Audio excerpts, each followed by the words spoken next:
tuning into your breath, tuning into your body, tuning into your third eye. How are you all doing? I wanted to come on here and talk about the new moon in Pisces. It's a very active new moon, and I have lots of things to say about it, so I should just start with the basics. First of all, if you've never catched live with me, or you're new to my page, because I do have some new amazing community. I'm part of a growing community. So my name is Abigail Barella with Sparkle and Shine Guidance, and today we're talking about the new moon in Pisces. It's at 23 degrees of Pisces.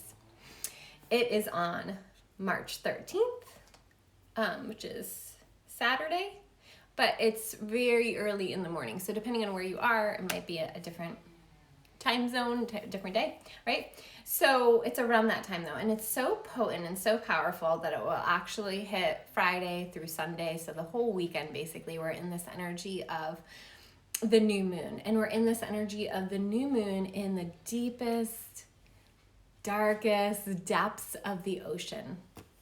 And if you're in my solar powered program, you know that we have already gone through this energetically as a way of healing. We go into the energy of that zodiac sign. So we've already done this, going into the deepest part of the ocean.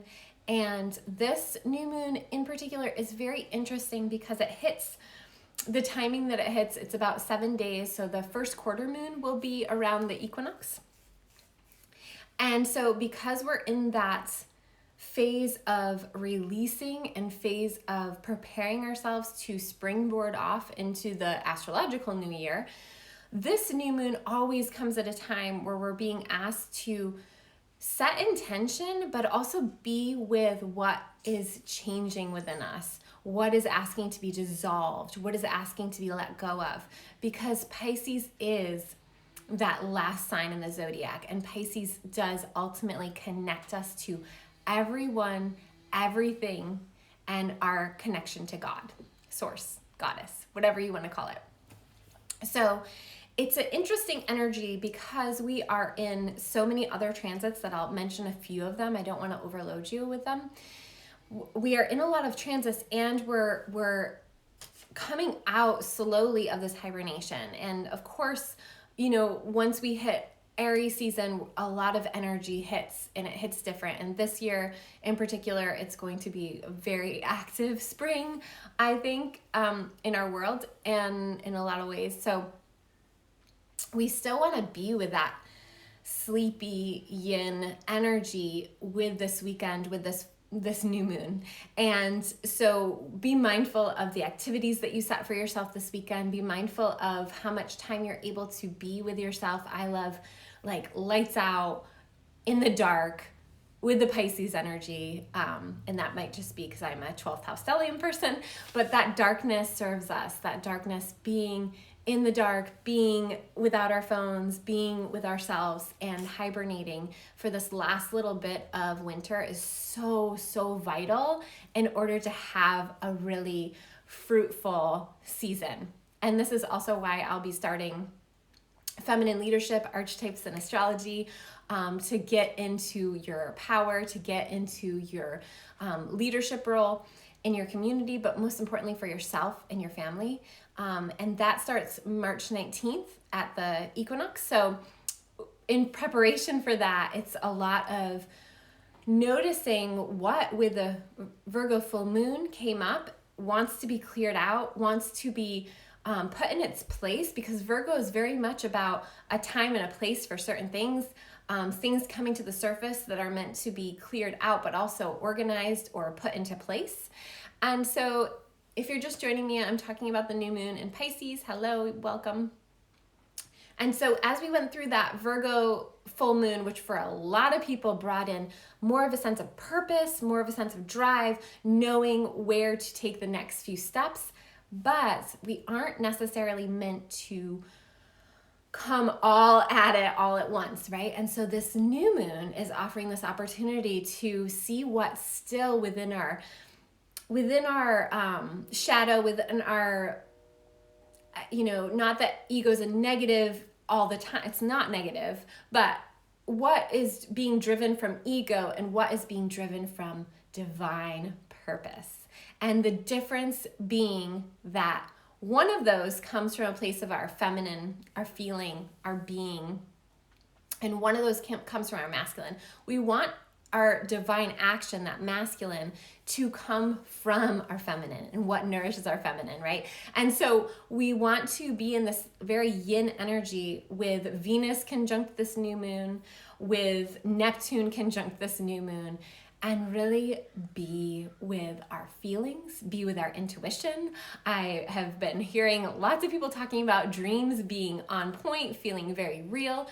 There's things happening. I will often wake up with something in my body. I'm like, what was I doing in my dream last night? Something was happening, and so we're doing things in our dream time, and we want to honor that. We want to be with that because energy, it's not logical. It doesn't make sense. There's things happening below the surface. Only 8% to 10% of our brain is at the conscious level of what I know I'm going to say to you and what's coming through. And the rest is all of those energetics. The rest is all of that intuition. The rest is all of that electrical current just coming through.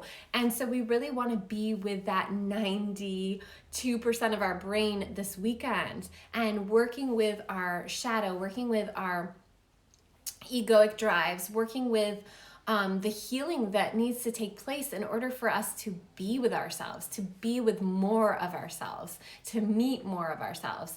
And this is what feminine leadership, archetypes, and astrology is all about. So if you're called at all to do this work in a supported environment that's both self-paced and group community container for 3 months, do check out the link in my profile. We start March 19th, and it is mind, body, soul blowing.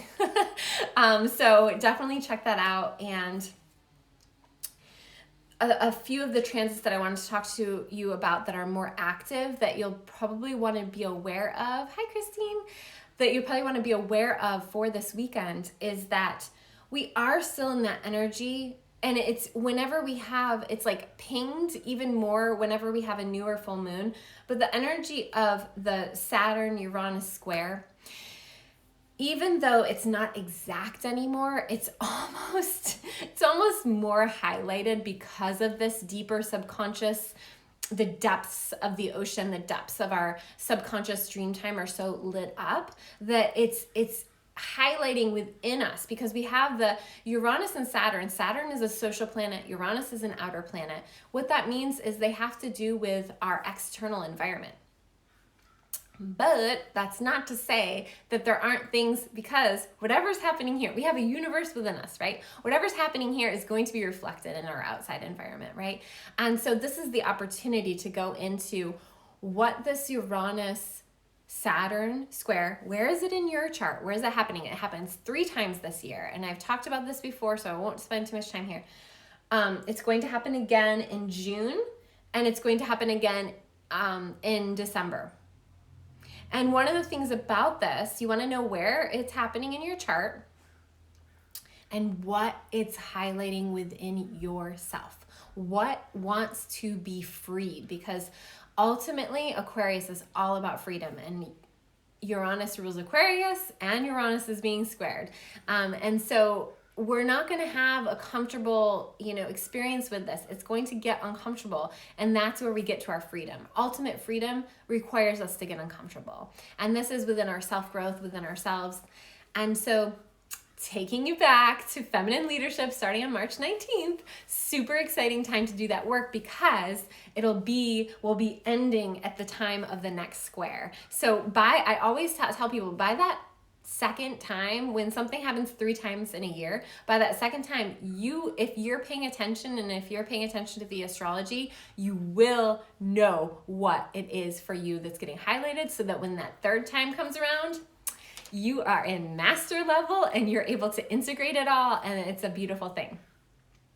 So another thing that's happening is that we're a little bit past the halfway point, but we are getting closer to the total lunar eclipse that's going to happen on May Oh, shoot.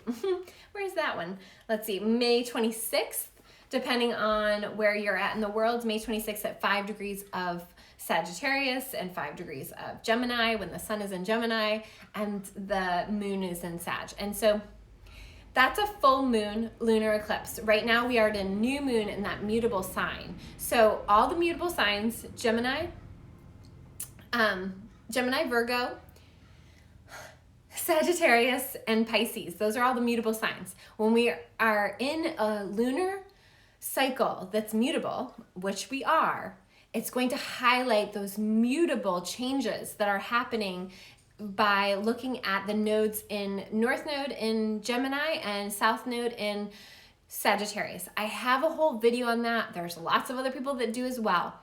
That cycle that we are in, this is the last year of that cycle. So when that's happening, we're going to notice the changes even more. They're going to be even more visible to us when we're in a lunar cycle that is mutable, which we are. So again, be with the change that's happening within you. Be with the subconscious, below the surface insight that you're getting through your dream time, through your journaling, through healing work. Working with healers at this time is highly recommended because it is such a fruitful time to get into those deeper levels and to see what's been holding you back truly. And this new moon being conjunct, so when we have a time period where both Neptune and Venus is exalted by, in Pisces, okay? Paco, no, sorry. And Neptune is the dreamiest of the dream. It is, we can get pulled into delusions. We can get pulled, everything has the shadow side and the light side, right? And so there's nothing wrong with the shadow side. The shadow side has information for us. But if we are getting pulled into delusions or not wanting to be fully conscious at this time, we want to understand why. And so Neptune conjunct a new moon is going to add in that dreamy ethereal element to it, which might make us feel like time is weird. Our energies are lower typically because we're meant to sleep more. We're meant to dream more. We're meant to process more. So as much as you can, be in the energy of taking a break from information overload, maybe this video, and really being with what's coming up for you and doing the healing work, doing the work to release anything that's held you back and set your intentions high for yourself. Even if you're not going to see the fruit of those intentions till later, really set your intention high for yourself. This will be the last season before we move into the astrological new year on the 19th. So that being said, we really want to set our intentions high, but be with what's coming up so that we can dissolve it, release it into the depths of the ocean so we can come out to the top, come out Aries time, like peeking our head out in this new energy. It's like the snake skin, removing that layer of snake skin that's not serving you. But in order to do that, you have to know where you want to go. You have to know what you want. And so stay with that energy and the rest will come up. The rest will be very apparent to you of what wants to be worked through, what wants healing, and what wants your energy so that you can dissolve it. So just be with what you want and be in the trust that it's coming, because we have a lot of social conditioning that keeps us from dreaming bigger, keeps us from knowing what we want. And so just be in the energy of knowing what you want, and the rest will just come. So I will just really quickly pull one card for our new moon in Pisces. And I didn't even get to talk about Jupiter trining the North Node. That's powerful. Jupiter's cruising through Aquarius, so much so that it will be in Pisces by the time we get to the lunar eclipse. So that Jupiter in Aquarius, we really want to be with that energy of freedom, with that energy of expansion. And because it's trining the North Node, it's going to show us good information about where we're being asked to expand and move forward. This is why astrology is so amazing, and just working with me, getting a reading with me can be so potent and so powerful because I can show you where this is happening in your personal chart. Okay, here's your card for the new moon. Oh, I was talking about the subconscious, conscious mind. And so, you know, with that, like not letting your mind rule the show, because there are all of those subconscious, I'm like gonna look at this for a minute, those gears, how you know, are tuned to the matrix, and really needing to leave a lot of that behind now as we're moving into the age of Aquarius. I kind of want one more card because I don't love that one, but let's see, new moon in Pisces. Oh, I was gonna tell you guys, I'm doing new moon readings too. I'll put the link in my story, and you can always message me if you want one, but I will be doing new moon readings, and I have new amazing cards that I didn't grab, they're in the other room, but I will be using a combo of those cards, just even one of those cards. I'm like, it's so amazing that I'm just going to use one of those cards and then 3 of my other from different decks, each from a different deck. So they're pretty powerful if you're wanting just a little bit like more on clarity. None of those cards are meant to be. If you're wanting a little bit more clarity about what's below the surface for you and what needs to be cleared out, then reach out, okay? Yeah, okay, well, we're dealing with some stress. Releasing the stress is going to be important.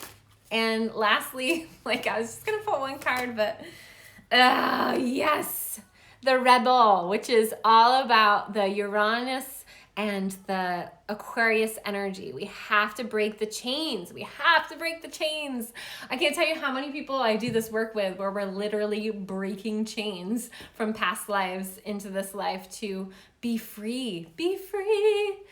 We think we're free, but if we're not free here, we're not free at all. So free yourself from mental slavery. Hi, if you're just joining me, and that's like Bob Marley, like Aquarius right there. All of his lyrics, just listen. One of my song for the quarantine world is, shit, I'm not gonna think of what it is. I'll post it in my story. I've posted it before, but I just like listen to it over and over again because I'm like, thank you, Bob, for seeing through the BS. And so Bob is the way to go for this new moon, because even though it's a Piscean below the surface energy, it's also that Aquarius, Uranus, freedom energy. Break free from the chains that keep you back from your mental freedom, your spiritual freedom, your integrity with yourself, being in your own energy. Take good care. I love you all.